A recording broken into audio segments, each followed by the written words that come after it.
আসসালামু আলাইকুম গাইস, সকাল সকাল উঠে ব্রাশ করে বেরিয়ে পড়লাম হাটের উদ্দেশ্যে। কেন দিনটা ছিল শনিবার, তোমরা তো জানো শনিবার আমাদের হাটে যেতে হয়। আর আন্দুল রোড আমার জীবনে প্রথমবার আমি এত ফাঁকা দেখলাম ভাই, নাহলে সবসময় জ্যাম থাকে। ভোরের বেলার ওয়েদারটা মাশাআল্লাহ খুব সুন্দর, তার সাথে যদি এরকম পেটাই পরোটা হয় তাহলে তো দিনটা কত সুন্দর হয়ে যায় না বন্ধু। আমি পেটাই পরোটা তো নিয়ে নিলাম, এবার ট্রাই করে দেখা যাক। দেখতে তো খুব লোভনীয় লাগছিল, বিসমিল্লাহ ট্রাই করে দেখি। না গাইস সত্যি খুবই সুন্দর। পেটাই পরোটাওয়ালার অ্যাড্রেসটা হলো একদম নাজিরগঞ্জ ঘাটে, তোমরা যারা যারা হাটে যাও পেয়ে যাবে। ফাইনালি লঞ্চে উঠে পড়লাম আর বসেও পড়লাম।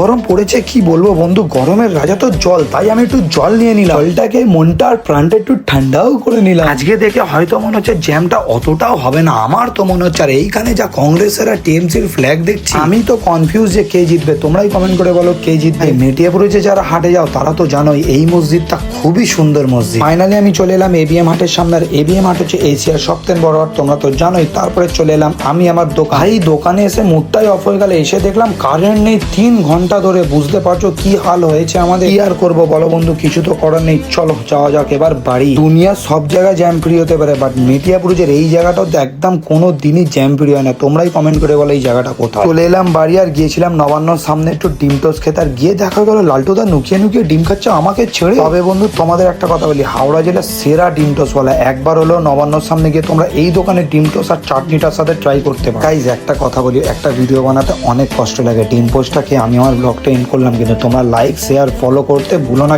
গাইজ নেক্সট ব্লগে দেখা হচ্ছে।